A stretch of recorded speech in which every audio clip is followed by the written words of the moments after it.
बिस्मिल्लाहिर्रहमानिर्रहीम। मैं आपका फिज़िक्स टीचर मोहम्मद आसिम मलिक। अच्छा बच्चों, आज हम स्टार्ट करने जा रहे हैं फर्स्ट ईयर फिज़िक्स। आज हमने चैप्टर नंबर 1 का topic number 1 introduction to physics discuss करना है और इंशाल्लाह इसी तरह हम तरतीब के साथ आप लोगों के तावन के साथ भी और इंशाल्लाह अल्लाह के फजल और करम के साथ हम पूरी बुक को कंप्लीट करेंगे। बच्चों, आज का हमारा जो लेक्चर है वो है इंट्रोडक्शन टू फिजिक्स, कि हमारे पास फिजिक्स क्या है। अब हमने देखना है कि जब दुनिया बनाई गई तब से लेकर बेस क्या है इसकी और इसको कैसे इन्वेंट किया गया और किस तरह इसको बनाया गया और हमारे पास फिजिक्स असल में है क्या। अब बेटा हम बोर्ड की तरफ चलते हैं, देखते हैं कि हमारे पास सबसे जो पहला टॉपिक लिखा हुआ है इंट्रोडक्शन टू फिजिक्स। मैं एक आपको बात बताना पसंद करूंगा कि जब दुनिया बनी है या आप लोग बने हैं, जब मैं दुनिया के अंदर आया हूं, तो जब कोई बच्चा दुनिया के अंदर आके होश संभालता है वो ना तो किसी चीज से डरता है और ना किसी चीज से प्यार करता है। लेकिन जैसे जैसे ही एक चीज उसे एक अच्छा माहौल प्रोवाइड करती है, एक चीज उसे प्यार प्रोवाइड करती है, तो बच्चे की अट्रैक्शन जो है उसके साथ बन जाती है और बच्चा जो है वो उससे प्यार करने लग जाता है। इसी तरह अगर कोई चीज या कोई आदमी या कोई इंसान जो है उसको नुकसान पहुंचाता है या उसको डराने की कोशिश करता है अपने तौर पे, तो बच्चा डरता है और बच्चा उसे दूर जाना शुरू हो जाता है। मीन्स कि हमारे पास जब किसी चीज के साथ हम इंटरेक्ट करेंगे उस वक्त ही हमें पता चलेगा कि उसकी नोयत क्या है, उसकी नेचर क्या है और वो चीज खतरनाक है या फायदेमंद है। इसी तरह हमारे पास जब दुनिया बनी उस वक्त इंसान सोच विचार रखता था। जिस तरह आज भी अगर हम घरों में देखते हैं कोई बच्चा नई कोई बात कर दे तो हम कहते रहते नहीं तो फिलासफर बड़ा कहीं का। तो इसी तरह उस वक्त सोच विचार होती थी कि हमारे पास कोई बंदा जो है कोई चीज के बारे में सोचता था। जैसे पौधे हैं, अगर पहले नंबर पे पौधा जो है वो छोटा था, बीज रखा गया, उसके बाद पौधा हुआ, छोटा छोटा बड़ा होता होता दरख्त बन गया। अब उसको किसी ने ऑब्जर्व किया, जब उसको ऑब्जर्व किया देखा कि ये चीज जो है ये किस तरह बने, उसने उसके बारे में कोई कलमात कहे, उसने कोई सेंटेंस कहे कि हो सकता है ये इस तरह ग्रोथ किया हो सकता है इसने कोई ये मेथड के थ्रू ग्रोथ किया है, हो सकता है इस तरह ग्रोथ किया है। उसके जहन के अंदर मुख्तलिफ जो है क़याफ़ा सराइयाँ हुई, उसने कहा ऐसे भी हो सकता है, ऐसे भी हो सकता है, ऐसे भी हो सकता है। लेकिन उस सोच को हमने कहना है कि ये फिलॉसफी है। अब हम देखते हैं कि नेचर ऑफ फिलॉसफी सबसे पहले जो आपके पास आता है, nature of philosophy. Nature of philosophy क्या है? The study of the fundamental nature of knowledge, किसी भी नॉलेज की बेस को जाके स्टडी करना और रियलिटी, उसकी रियलिटी को देखना कि वो रियल में कैसे क्या है, उसके बाद एंड एग्जिस्टेंस और उसकी मौजूदगी का होना।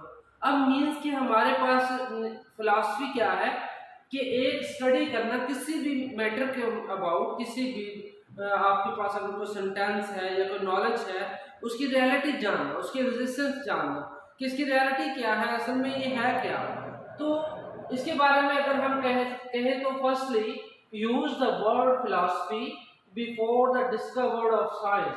जब तक साइंस का वर्ड इजाद नहीं ना हुआ था उस वक्त तक हमारे पास फिलॉसफी यूज किया जाता था। जैसे ही वर्ड साइंस इजाद हुआ तो फिलॉसफी खत्म हो गया। अब साइंस हर बंदा जो है वो यही कहने शुरू हो गया कि साइंस हमारे पास ऐसे है, साइंस ऐसे है, साइंस ऐसे। क्यों? क्योंकि उससे पहले सोच विचार का नाम फिलॉसफी था, अब सोच विचार का नाम हमारे पास क्या है? साइंस है। साइंस की अगर हम देखते हैं तो द वर्ड साइंस हमारे पास originally came from Latin word scientia which mean knowledge. कि हमारे पास जो साइंस वर्ड है ये भी एक नॉलेज है, इसका मतलब भी एक नॉलेज है। अब देखें कि नॉलेज किस तरह ये है कि हमारे पास लातीनी जुबान का लफ्ज है, हम कहेंगे लातीनी जुबान का लफ्ज साइंटिया, साइंटिया वर्ड था जिसका मतलब भी था नॉलेज, इल्म। अब साइंस का मतलब भी फिर इल्म हुआ, साइंस का मतलब भी नॉलेज हुआ। हमारे पास साइंटिया का मतलब जब नॉलेज है तो हम कहेंगे कि कैसा नॉलेज हो सकता है। जो साइंस है हमारे पास, साइंस कैसा नॉलेज हो सकता है।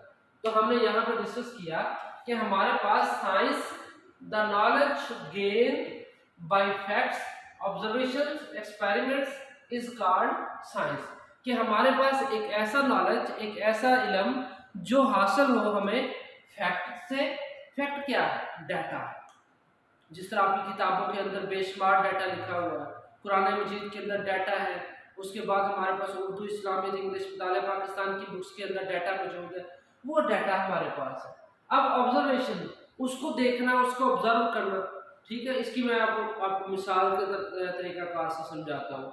उसके बाद हमारे पास एक्सपेरिमेंट, आपने जो डाटा मिला आपको, आपने उसको देखा, देखने के बाद आपने रिपीट किया, एक्सपेरिमेंट किया, रिपीट करना, ठीक है, मतलब अपनी लाइफ के अंदर उसको अप्लाई करना। तो हमारे पास उस ये 3 प्रोसेस से जो डाटा मिले हमें, जो नॉलेज मिले हमें, जो इल्म मिले हमें, उसको हम कहते हैं कि हमारे पास क्या है? साइंस कहलाता है। अब देखते हैं हमारे पास ये तीनों चीज़ें किस तरह होती हैं। मैंने यहाँ पे एक इंग्लिश के सब्जेक्ट लिखा है, एक उर्दू का लिखा है। तो हमारे पास एक इंग्लिश और एक उर्दू सब्जेक्ट जो है, ये हमारे पास एक सब्जेक्ट है। तो हमने कहा, और साथ में इस्लाम एक सब्जेक्ट के तौर पे ले लिया हमने। अब हम ले रहे हैं कि इंग्लिश के अंदर आपके पास फैक्ट्स भी होते हैं, मीन्स के डाटा मौजूद होता है। आप किताबें जो हैं वो भरी पड़ी हैं, डिफरेंट किस्म के ड्रामा से, डिफरेंट किस्म के नॉलेज से भरी पड़ी हैं। तो आपके पास इसका मतलब डाटा है, फैक्ट्स हैं। अब उसके बाद ऑब्जर्वेशन, क्या वहाँ पे आप सपोज दैट, जिस तरह आप मिस्टर चिप्स की कहानी पढ़ते, क्या आपको उसको ऑब्जर्व करने के लिए ऐसा एनवायरनमेंट है कि आप उसको ऑब्जर्व कर सकें? जस्ट आप उसका नॉलेज, उसके अबाउट फैक्ट्स को पढ़ सकते हैं, उसको जाकर देख नहीं सकते। लंबू की कहानी है, और भी बहुत सारे, मतलब असलम का गांव है, इस तरह बेशुमार मतलब के वहाँ पर ड्रामास, नॉवेल्स हैं। क्या आप उनको जाके ऑब्जर्व कर सकते हैं? वो तो आपको ये भी नहीं पता कि ये दर हकीकत में था भी या नहीं था। तो इसलिए हम कहते हैं कि हमारे पास फैक्ट्स है, लेकिन हमारे पास ऑब्जर्वेशन नहीं है। जब ऑब्जर्वेशन नहीं होगी, आप किसी चीज को देख नहीं पाएंगे, तो आप उसको रिपीट कर सकते हैं? कभी भी नहीं कर सकते। इंसान की नेचर है, जब तक वो किसी चीज को देख नहीं लेता, वो उसको अच्छे तरीके से परफॉर्म नहीं कर सकता। तो लिहाजा जब हम उसको परफॉर्म नहीं कर सकते, तो क्या ऐसा नॉलेज हमारे पास जो है वो साइंस होगा? नहीं। हम कहते हैं कि हमारे पास इंग्लिश जो है वो नॉलेज है, लेकिन हमारे पास साइंस नहीं है। डाटा है इसमें, ऑब्जर्वेशन नहीं है। जब ऑब्जर्वेशन नहीं है तो हमारे पास एक्सपेरिमेंट नहीं है। सो हमारे पास इंग्लिश जो है वो साइंस का सब्जेक्ट नहीं है। उसके बाद हमारे पास उर्दू लगा है। उर्दू के अंदर हमारे पास इसी तरह डाटा मौजूद है, फैक्ट्स मौजूद है। जब फैक्ट्स मौजूद है तो उसके बाद हमारे पास उसको देखने का तरीकाकार मौजूद नहीं है। सपोज दैट इलामा इकबाल ने बहुत सारी अपनी पोइट्री के अंदर कहानियाँ बताई हैं आपको, कोई बादशाह के बारे में बताया, या किसी, अब मीर तकी मीर है हमारे पास, फराज अहमद फराज है, और इन्होंने पोइट्री के जरिए बहुत सारा हमें कहानियाँ बताई। क्या वो कहानियों को हम जाके ऑब्जर्व कर सकते हैं? या आपको उर्दू की बुक के अंदर क्लेवर मुर्शू है, या इस तरह और बहुत सारी कहानियाँ हैं, क्या आप उनको जाकर ऑब्जर्व कर सकते हैं? नहीं, आप उनको जाकर ऑब्जर्व नहीं कर सकते। जब आप ऑब्जर्व नहीं करेंगे तो आप उसका एक्सपेरिमेंट नहीं कर सकते। जब आप एक्सपेरिमेंट नहीं करेंगे तो साइंस तो है एक्सपेरिमेंटल। तो हमारे पास क्या होगा, ये उर्दू का सब्जेक्ट भी जो है वो साइंस नहीं होगा, क्योंकि हमारे पास उर्दू के अंदर डाटा मौजूद है बट ऑब्जर्वेशन नहीं है, एक्सपेरिमेंट नहीं है। सो उर्दू इज नॉट साइंस। उसके बाद हमारे पास इस्लाम ले लेते हैं। इस्लाम के अंदर अहादीस की किताबें मौजूद हैं, सियासत था। उसके बाद हमारे पास कुरान मजीद, फुरकान हमीद मौजूद है। तो अब कुरान मजीद के अंदर डाटा मौजूद है, लेकिन अब मुझे ये बताएं कि डाटे के अंदर आता है नमाज का। अगर नमाज का जिक्र आता है तो मुझे बताएं कि नमाज सारी की सारी बताई गई है कि कैसे पढ़नी है।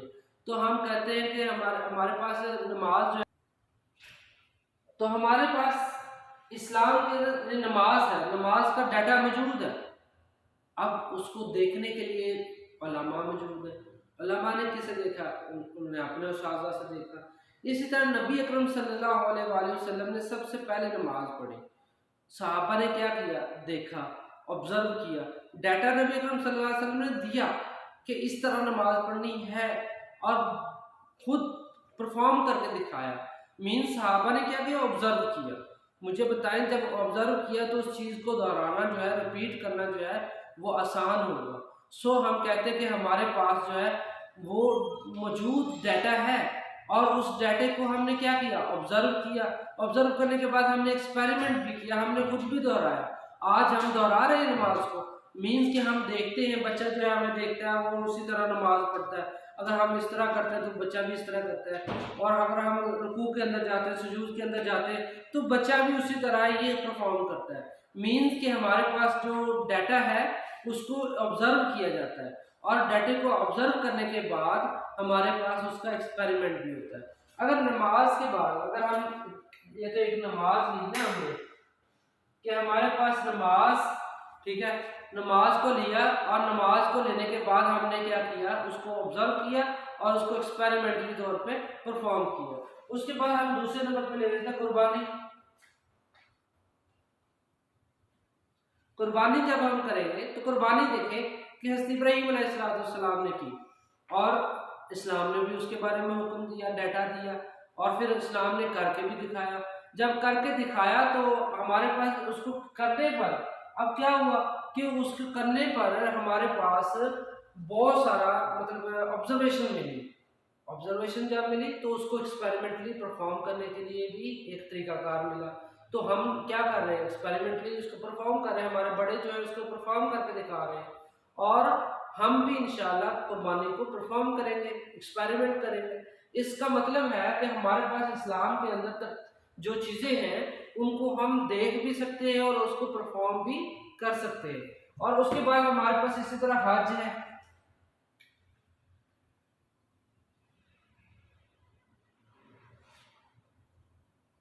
हज हज के बारे में डाटा दिया इस्लाम ने, और डाटा देने के बाद इस्लाम ने क्या किया? उसको परफॉर्म करके दिखाया। नबी करीम सल्लल्लाहु अलैहि वसल्लम ने परफॉर्म करके दिखाया। अब परफॉर्म करने के बाद हमारे पास उसको दोबारा रिपीट करने का भी ऑप्शन है। अल्लाह ताला सबको तौफीक दे आपको कि हम अल्लाह ताला के दर पे जाके हज अदा करें एक्सपेरिमेंटली तौर पे। तो अब हमारे पास हम इसको देखते हैं कि ये जब ये तीनों चीज़ें मौजूद हैं, जब ये तीनों चीज़ें मौजूद हैं तो हम कहेंगे कि हमारे पास जो इस्लाम है, Islam is a science. Islam is a science, कि हमारे पास इस्लाम क्या है? एक साइंस है। अब हम देखते हैं कि हमारे पास father of science is Galileo. अब जिसने साइंस वर्ड को इजाद किया और उसके बाद उसने पहला कोई कारनामा अंजाम दिया, तो हमने कहा कि उसको he is called father of science. उसके बाद फर्स्ट फिलोसफर जो था हमारे पास, अगर आप गूगल पे सर्च करते हैं तो आपके पास फर्स्ट साइंटिस्ट आता है अरिस्टोटल। मीन्स कि अरिस्टो जो था फर्स्ट फिलोसफर भी था और फर्स्ट साइंटिस्ट भी था, लेकिन इजाद हमारे पास साइंस जो है वो गैलीलियो ने की। तो हम लिखेंगे फर्स्ट फिलोसफर और scientist in the world is Aristotle, कि हमारे पास अरिस्टो जो है वो सबसे पहला फिलोसफर या फिर सबसे पहला साइंटिस्ट है। उसके बाद बेटा हमारे पास main frontiers of fundamental science. हमारे पास मेन फ्रंटियर्स हमने डिस्कस करने हैं। एक बात बता दूं, ये जो मेन फ्रंटियर्स है ये बहुत इंपॉर्टेंट है साइंस के लिए, क्योंकि साइंस की बुनियाद इन तीन चीज़ों के ऊपर है। अब देखते हैं हमारे पास present time these are three main frontiers of fundamental science, कि हमारे पास इस वक्त तीन मेन फ्रंटियर्स ऑफ साइंस है। Number one, the world of extremely large, के वर्ल्ड जो है बहुत बड़ी है, यानी कि हमारे पास खुद कायनात है। कायनात के जिस तरह आपको पता है कि कायनात एक गोला था, आग का गोला था, सूरज था, ठीक है। लेकिन जब उसके अंदर कोई रिएक्शन हुआ, बिग बैंग थ्योरी बताती है 20 मिलियन ईयर्स अगो कि हमारे पास उसमें एक रिएक्शन हुआ जिसकी वजह से वो टूट फूट का शिकार हुई, वो टूट गई, अब वो मुख्तलिफ हिस्सों के अंदर बिखर गई। जब बिखर गई तो उसमें से गैलेक्सीज बने, सितारे बने, सूरज चांद सितारे ज़मीन, ठीक है, और उसके बाद कक्षाएं, मीन्स के बहुत कुछ चीज़ों के अंदर वो डिवाइड हो गया एक गोला। तो अब हम कहते हैं कि यूनिवर्स इट्सेल्फ, कि हमारे पास जो कायनात है इसके अंदर हर चीज़ आ जाती है, वो खुद ब खुद पूरी की पूरी के बारे में जो नॉलेज है उसको हम कहते हैं the world of extremely large, कि जो वर्ल्ड है, दुनिया है, कायनात बहुत बड़ी है। उसके बाद हम कहते हैं कि the world of the extremely small, कि हमारे पास जो दुनिया है ये बहुत छोटी भी है। अगर हमने कहा कि हमारे पास दुनिया बहुत बड़ी भी है तो हम ये कह रहे हैं कि हमारे पास दुनिया बहुत छोटी भी है। किस तरह कि हमने पढ़ा हुआ है कि हमारे पास एक एटम, वो सबसे छोटे से छोटा जरा होता है, स्मॉलेस्ट टू स्मॉलेस्ट पार्टिकल, जो मजीद डिवाइड नहीं हो सकता, मजीद हिस्सों के अंदर तकसीम नहीं हो सकता। तो हम देखते हैं कि हमारे पास study of very small particle such है। अब एक एटम तो बहुत छोटे से छोटा जर्रा है, उस एटम के अंदर मौजूद एक न्यूक्लियस होता है। मैं इधर बनाता हूँ कि ये मेरे पास एक एटम है, इस एटम के अंदर एक न्यूक्लियस मौजूद होता है, उस न्यूक्लियस के अंदर डिफरेंट पार्टिकल जो मौजूद हैं, एटम, अभी मैंने बताया कि वो छोटे से छोटा जरा जो मजीद डिवाइड नहीं किया जा सकता, वो है हमारे पास एटम। उस एटम के न्यूक्लियस के अंदर जो मौजूद पार्टिकल्स हैं वो तो उससे भी छोटे होंगे, जाहिर सी बात है। और फिर हमारे पास उन पार्टिकल्स के बारे में स्टडी करना हमारे पास एक्सट्रीमली स्मॉल वर्ड कहलाता है।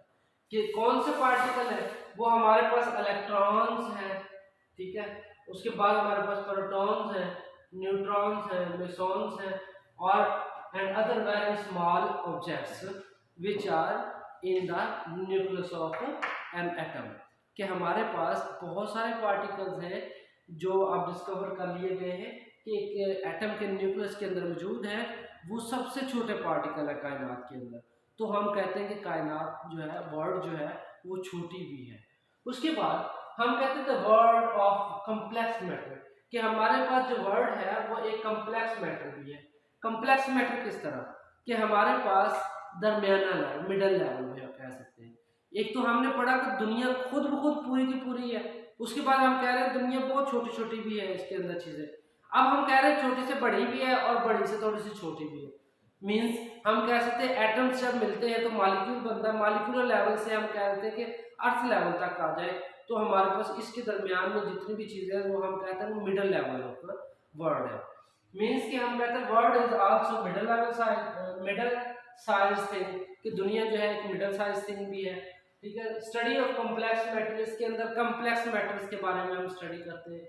उसके बाद मॉलिक्यूलर साइज से लेकर टिल अर्थ साइज, कि हम इसके अंदर मॉलिक्यूलर साइज से लेकर अर्थ साइज तक जो है वो डिस्कशन करते हैं कि हमारे पास जो है मौजूद पार्टिकल्स जो है वो सबसे छोटे जो है एटम से मिलकर बनते हैं, और हम उसको क्या करते हैं कि हम उसको देखते हैं कि वो, तो हमारे पास जो छोटी सी छोटी चीज़ें हैं उनको डिस्कस करना हमारे पास कहलाता है कम्प्लेक्स मैटर। मीन्स कि हमने स्मॉलेस्ट लेवल से स्टार्ट करना है और अर्थ लेवल तक डिस्कस करना, तो हमारे पास कहलाएगा कि complex matter study, in middle size study हम कहते हैं उसको। उसके बाद हमारे पास आ जाता है एक चीज़ बड़ी इंपॉर्टेंट है हमारे पास कि the frontier of fundamental science are heart of science, कि हमारे पास जो फ्रंटियर्स है ना वो फंडामेंटल साइंस के दिल कहलाता है, हार्ट कहलाता है।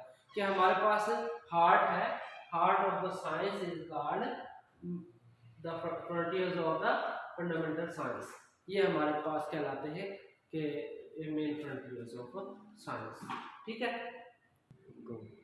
जी। अब हमारे पास जो है यहाँ पर हम कहते हैं कि हमने साइंस तो पढ़ लिया कि हमारे पास साइंस जो है नॉलेज है जो कि हासिल होता है फैक्ट से और ऑब्जर्वेशन से और एक्सपेरिमेंट से। अब हम कहते हैं कि हमारे पास साइंस जो है वो दो हिस्सों के अंदर तकसीम की जाती है। एक हिस्सा हमारे पास कहलाता है फिजिकल साइंस और एक दूसरा हिस्सा हमारे पास कहलाता है बायोलॉजिकल साइंस। फिजिकल साइंस और बायोलॉजिकल साइंस दोनों के अंदर इसको डिवाइड कर दिया गया। साइंस को दो ब्रांचेस के अंदर तकसीम किया जाता है, एक हमारे पास कहलाती है फिजिकल साइंस और एक हमारे पास कहलाती है बायोलॉजिकल साइंस। अब हम डिस्कस करते हैं पहले नंबर पे हमारे पास फिजिकल साइंस क्या है। कि हमारे पास the branch of science in which we study about the non living things in the world is called physical science. कि हमारे पास ऐसी ब्रांच साइंस की, वो ब्रांच साइंस का वो हिस्सा जिसके अंदर हम नॉन लिविंग थिंग्स के बारे में डिस्कस करते हैं, बेजानदार चीजों के बारे में स्टडी करते हैं, वो हिस्सा हमारे पास क्या कहलाता है, फिजिकल साइंस कहलाता है। और उसके बाद हमारे पास इसकी मुख्तलिफ ब्रांचेस मैंने लिखी हैं यहाँ पर कि मेरे पास फिजिक्स है, मेरे पास केमिस्ट्री है, कंप्यूटर है, एस्ट्रोनॉमी और बहुत सारी हैं, ठीक है। इसके अंदर मैथमेटिक्स भी लिख सकते हैं, मैथमेटिक्स भी हमारे पास एक साइंस है। अब हमारे पास मेन मकसद हमने इसमें से लेना है फिजिक्स को, लेकिन हम उससे पहले जो है वो बायोलॉजिकल साइंस को भी डिस्कस कर लें।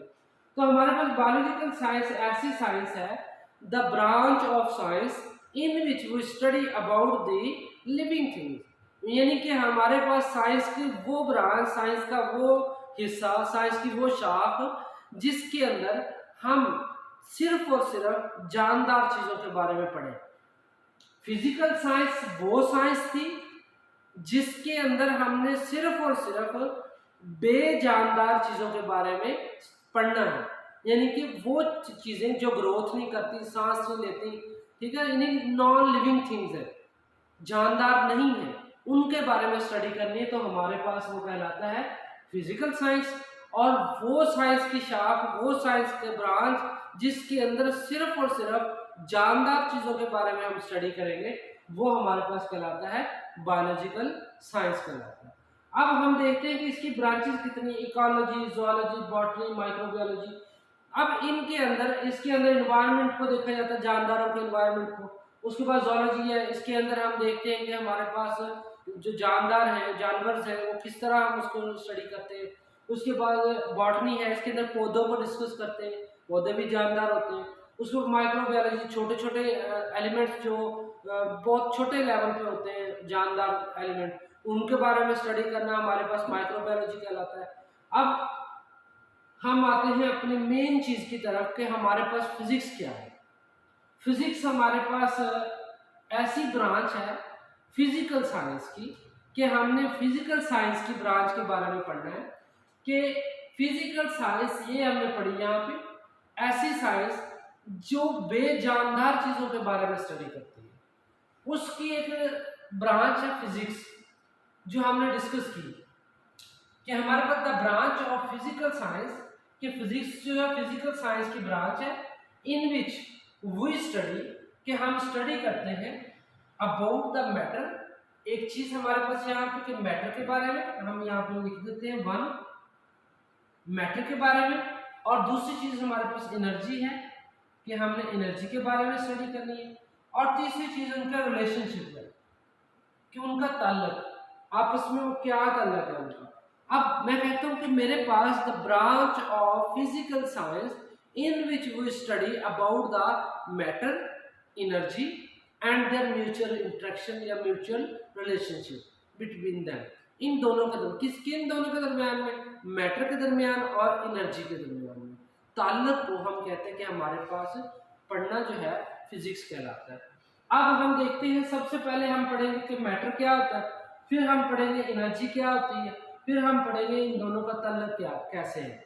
मीन्स कि हमने जब इन तीनों चीज़ों को डिस्कस करना है तो फिर हमें पता चलेगा कि इस डेफिनेशन का मतलब क्या है, इस डेफिनेशन का मकसद क्या है।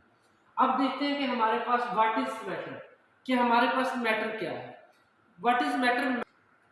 व्हाट इज मैटर हम पढ़ रहे हैं कि मैटर क्या है, क्योंकि हमारे पास ये बहुत बुनियादी चीज़ है कि मैटर हमने पढ़ना है कि what is matter, what is energy और इनका रिलेशन क्या है। अब मैटर हम पढ़ते हैं कि हमारे पास everything that occupy the space, number one वो हमारे पास क्या रखे, स्पेस रखती है, नंबर 2 हैव मैस, मैस रखती हो, इज कॉल्ड मैटर।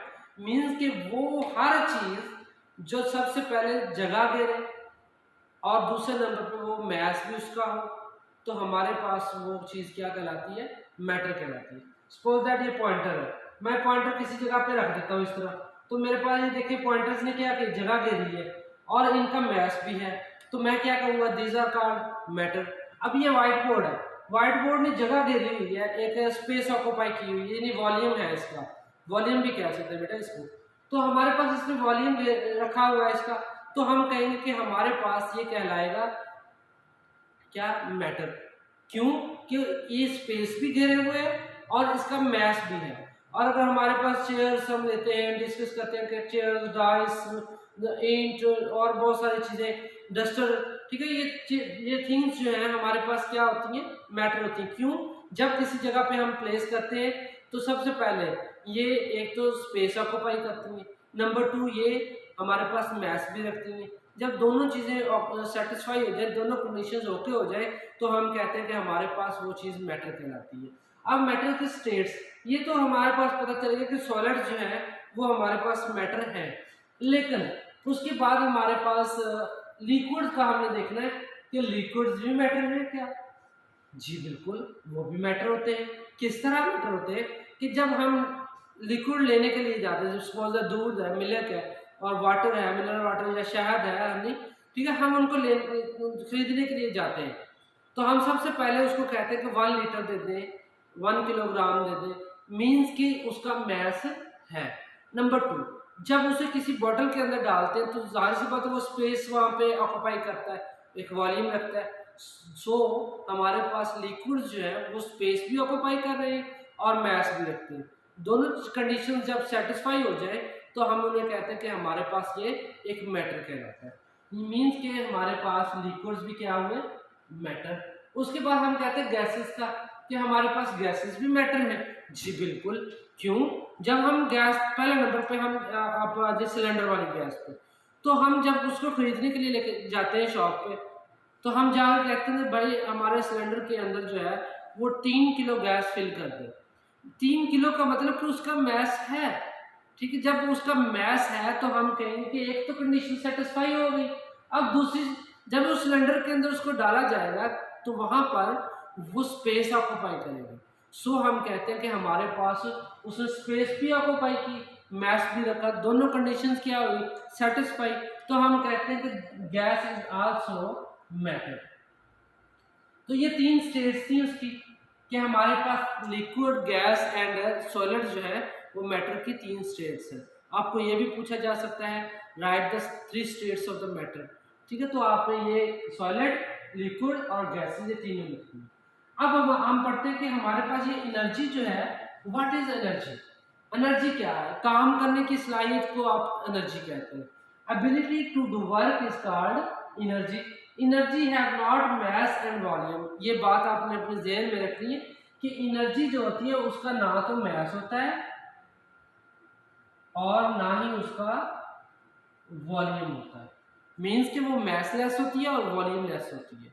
अब हम कहते हैं कि हमारे पास एनर्जी की जो 3 फॉर्म में लिखी और भी बहुत सारी हैं।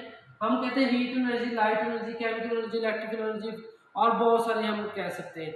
अब हमारे पास ये एनर्जी की फॉर्म्स है, वो एनर्जी की फॉर्म्स होती हैं या एनर्जी वो होती है जो हमें ताकत मुहैया करती है, जिसके ज़रिए हम काम करने लग जाते हैं, काम की सलाहियत पैदा हो जाती है। अब ये चीज़ें तो हमें दोनों क्लियर हो गई कि मैटर क्या है और एनर्जी क्या है। अब हम इनका रिलेशन थोड़ा सा डिस्कस करते हैं। हमारे पास बल्ब होता है, इलेक्ट्रिकल बल्ब जो है उसको हम एनर्जी प्रोवाइड करते हैं, इलेक्ट्रिकल एनर्जी। जब इलेक्ट्रिकल एनर्जी प्रोवाइड करते हैं तो वो क्या करना शुरू कर देता है, लाइट देना शुरू कर देता है, मीन्स काम करना शुरू कर देता है, वर्क करना शुरू कर देता है। इसका मतलब हुआ कि मैटर को हमने एनर्जी प्रोवाइड की तो एक नया फिनोमिना जो है सरंजाम हो रहा है, एक नई तरतीब बन रही है। इसी तरह पंखा है आपके पास, पंखे को हम क्या करते हैं, इलेक्ट्रिकल एनर्जी प्रोवाइड करते हैं। इलेक्ट्रिकल एनर्जी प्रोवाइड करने पर वो क्या करने शुरू करता है, हमें हवा देनी शुरू कर देता है। इसी तरह और बहुत सारी एग्जाम्पल्स हैं। एटम बम अगर देखते हैं तो हमारे पास एटम बम किस चीज़ का होता है, सॉलिड फॉर्म में अंदर होता है, लेकिन जब वो ब्लास्ट करता है तो एनर्जी जो है वो एनर्जी पैदा करता है। अब उस एनर्जी से कितना काम तोड़ फोड़ होती है, मीन्स कि मैटर्स को तोड़ता है और बहुत सारा नुकसान होता है। इसका मतलब कि हमारे पास एनर्जी और मैटर जब मिलकर कोई काम करें तो हम उस काम को कहते हैं कि हमारे पास फिजिक्स कहलाता है। अब बेटा मैं कहूँगा physics is the most fundamental science. तमाम साइंसों के अंदर फिजिक्स एक ऐसी साइंस है जो तमाम साइंस की एक बुनियाद है। हम फंडामेंटल साइंस इसीलिए हम बोलते हैं कि physics is a fundamental science. उसके बाद हम कहते हैं कि हमारे पास physics is an experimental science. Physics एक ऐसी साइंस है जो सिर्फ और सिर्फ एक्सपेरिमेंटली है, मीन्स कि इसके अंदर जो चीज़ भी आनी है आपके पास एक्सपेरिमेंटली परफॉर्म हो सकती है। उसके बाद हम कहते हैं कि फिजिक्स की टाइप्स, जिस तरह हमने डिफरेंट टाइप्स पढ़ी, साइंस की पढ़ी, फिजिकल साइंस की पढ़ी, बायोलॉजिकल साइंस की पढ़ी। अब हम डिस्कस करते हैं कि हमारे पास फिजिक्स की टाइप्स कितनी हैं। हम कहते हैं कि एक तो इसकी है प्योर फिजिक्स के अंदर हम डिवाइड कर लेते हैं, और दूसरा हम इसको कर लेते हैं ओवरलैपिंग फिजिक्स के अंदर। प्योर फिजिक्स और ओवरलैपिंग फिजिक्स। प्योर फिजिक्स क्या है, जिसके अंदर हम प्योरिटी पढ़ेंगे कि हमारे पास फिजिक्स प्योर है, मीन्स कि अकेली जस्ट फिजिक्स है।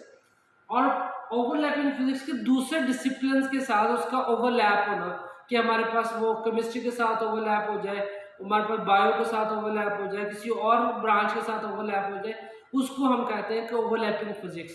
अब हमारे पास सबसे पहले मैकेनिक्स है जिसके अंदर हम डिस्कस करते हैं अजसाम की हरकत के बारे में और हरकत की वजूहात के बारे में डिस्कस करते हैं। और उसके बाद ऑप्टिकल फिजिक्स है जिसके अंदर हम लाइट के बारे में डिस्कस करते हैं, ठीक है। और उसके बाद हम न्यूक्लियर फिजिक्स है जिसके अंदर हम एटम के न्यूक्लियस के अबाउट डिस्कशन करते हैं। उसके बाद हमारे पास हीट एंड थर्मोडायनेमिक्स है जिसके अंदर हम हीट एनर्जी के ट्रांसफर के बारे में डिस्कस करते हैं।